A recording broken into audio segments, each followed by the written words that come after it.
Grand format aujourd'hui, on parle de ce numéro de saison d'Alsace consacré au général de Gaulle et son attachement à notre région. On est avec Hervé de Chalandard, journaliste au journal L'Alsace. Vous avez piloté ce numéro. Un petit mot d'abord sur l'attachement du général de Gaulle à l'Alsace qu'on découvre au fil des pages. Il était très fort. On a l'historienne Frédérique Naudufour qui nous a fait d'importants papiers dans ce numéro, et notamment le numéro d'introduction.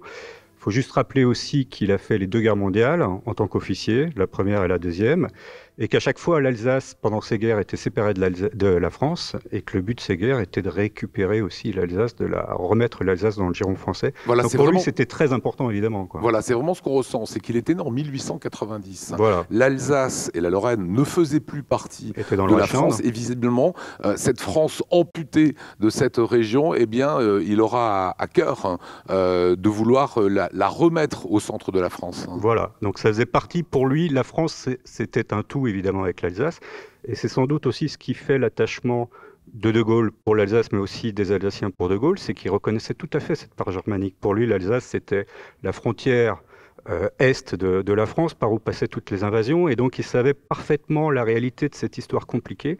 Par exemple, le drame des Malgré-nous, il comprenait ça de façon très clair et très intime, ce qui est assez rare, quoi. 1939, il est encore colonel et le colonel de Gaulle va commander les chars de la 5e armée et il est basé à Wangenbourg. Il va vivre en Alsace pendant 8 mois. Voilà.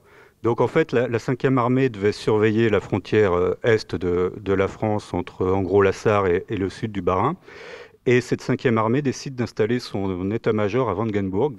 Et ça a été important parce qu'il a vécu dans une famille alsacienne, la famille Rèbre, et il se trouve que les deux avaient fait 14-18, mais pas dans le même camp. Exactement. Parce que François Rèbre était alsacien, et parce qu'alsacien, il était dans le camp allemand. Les deux étaient à Verdun, ça se trouve, ils se sont tirés dessus à l'époque.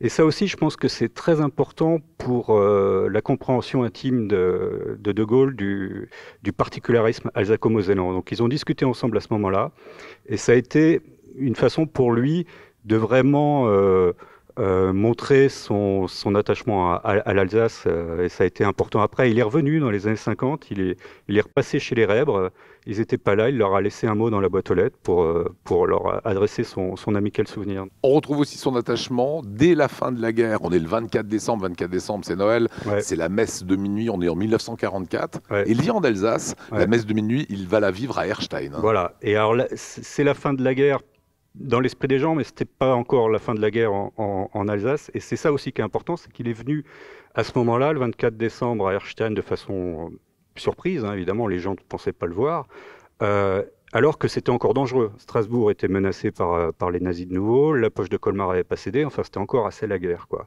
Et il est venu, un peu comme une apparition, là, ce soir-là, les gens ont dit « mais c'est qui ce monsieur très grand ?»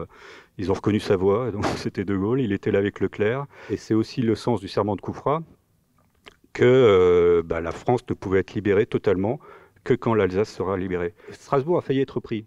Et Strasbourg ne l'a pas été, grâce notamment à Malraux, qui était aussi là avec la brigade Alsace-Lorraine et qui a combattu dans le sud de Strasbourg, grâce aux tirailleurs algériens et aux résistants qui ont combattu au nord de Strasbourg, du côté de Kielstedt.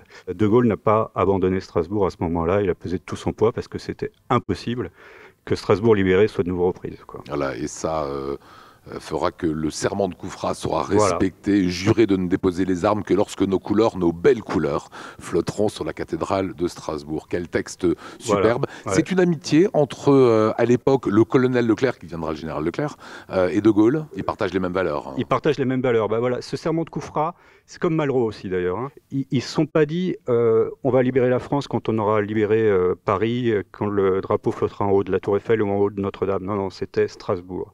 Et ça, c'était aussi un état d'esprit qui faisait que c'était des hommes d'une même génération, d'une même trempe, et ils avaient tout à fait compris l'enjeu de l'Alsace dans toutes ces guerres-là et dans l'histoire de France. Passons en 1947 rapidement. Il va, qu'est-ce que je peux dire, présenter son mouvement politique qui s'appelle le RPF, le Rassemblement du Peuple Français, ancêtre du RPR ou de l'UMP, et il le fait à Strasbourg. Voilà, ça c'est sans doute pas un hasard, hein, et c'est dès 47, 7 avril 47, place Broglie.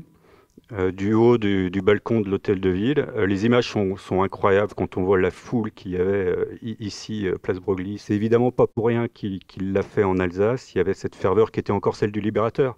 Et puis ce qu'on démontre aussi dans ce numéro, c'est que l'Alsace, d'un point de vue électoral, a toujours été extrêmement gaulliste, surtout quand il s'agissait de De Gaulle. Un peu moins quand il s'est agi des successeurs, avec un petit retour de flamme pour Sarkozy. Mais en Alsace, De Gaulle a toujours eu des scores infiniment supérieurs à sa moyenne nationale, et pourtant, il pouvait être important au niveau national. Mais... Un petit mot sur les grands gaullistes qu'on a connus ici en Alsace. Je pense à Robert Grossman, évidemment. Je pense à André Borde. Bien sûr. Alors, malheureusement, André Borde n'est plus là. On est retourné voir Robert Grossman. Et c'était très important de l'avoir parce que Robert Grossman a eu quand même un départ dans la vie absolument incroyable du fait de son attachement au gaullisme, parce qu'il faut quand même rappeler qu'il s'est retrouvé à 28 et 29 ans, je crois, entre 27 et 29 ans, à 3 reprises dans le bureau de De Gaulle à l'Élysée. Donc c'est un personnage important quand même dans l'histoire gaulliste alsacienne et nationale. Féru de culture comme Malraux. Évidemment. Donc voilà. Assez proche aussi, qui s'est retrouvé aussi en connivence avec Malraux, évidemment.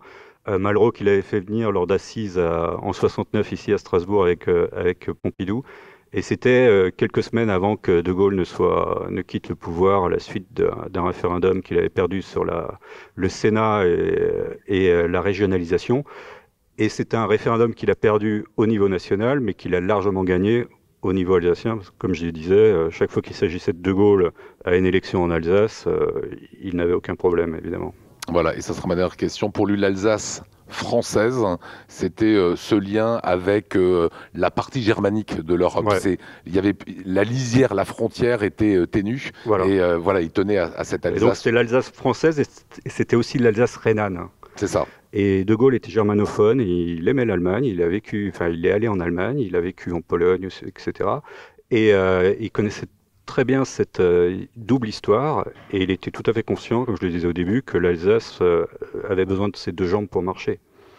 Ce qui n'empêchait pas que la tête était sans doute française.